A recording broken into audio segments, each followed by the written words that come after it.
Global food stocks are at the brink of running out. The best time to prepare for trouble is preparing before it even happens. The next best time is now. We have news on global food stocks that will shock you. Keep watching until the end of this video, you guys, because you need to know about this. As always, if you're new to the channel, consider subscribing to the channel. Also hit the notification bell. If you follow the channel, you would know that we've reported startling news of stock issues with food. And as we all know, it's really not getting any better. Now, some of you might think of this as fear-mongering, but in all honesty, I'm just trying to help you guys with the information that you deserve to know. Now, imagine if the government told you that they can't provide you food supplies anymore, or that the grocery stores would run out of food in the next year. How would the people react? There would be panic in all corners of the country. But what have we heard? President Joe Biden himself said that there will be food shortages in America. That's a fact. With regard to food shortages, yes, we did talk about food shortages.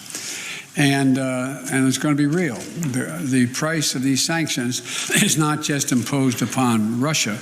It's imposed upon an awful lot of countries as well, including European countries and our country as well. And because both Russia and Ukraine have been the breadbasket of Europe in terms of wheat, for example, just to give you one example.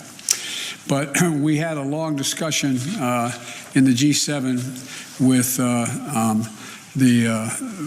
both the United States, which has a significant, the third largest producer of wheat in the world, as well as Canada, which is also a major producer.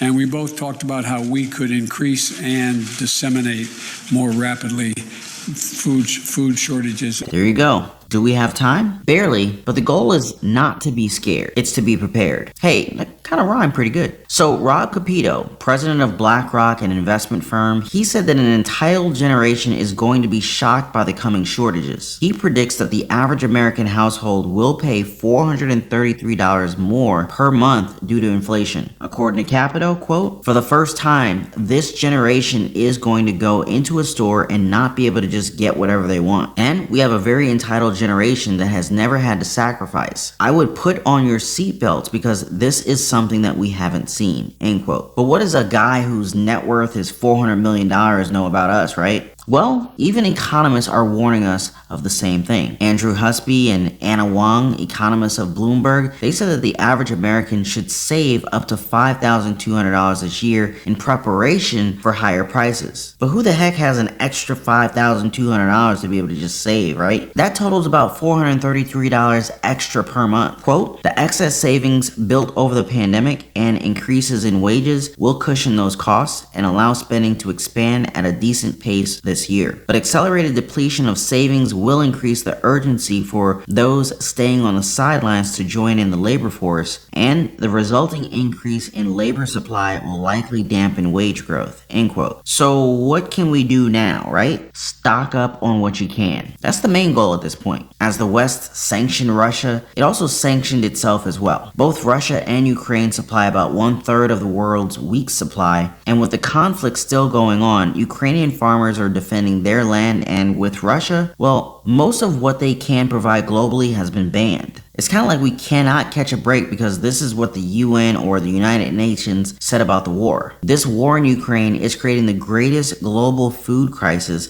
since World War II. But as Russia's UN ambassador, Vasily Nemita, they're saying this is not true. Quote, "The real reason why the global food market is facing serious turbulence are by no means in the actions of Russia, but rather the unbridled sanctions hysteria that the West has unleashed against Russia without considering the population of the so-called global south nor its own citizens. Lifting sanctions is the only way to ensure uninterrupted shipments and stabilize international agriculture and food markets," end quote. No matter who or what caused the global catastrophe, we're urging you to act now, not later. The worst case scenario for you is that you'd have months of food prepared just to make sure that it's food that can last for extended periods of time. Let me wrap up today's video with a George Ellis quote. Quote, "It's better to have it and not need it than to need it and not have it," end quote. Now that speaks volumes, guys. I just want to thank you guys as always for watching.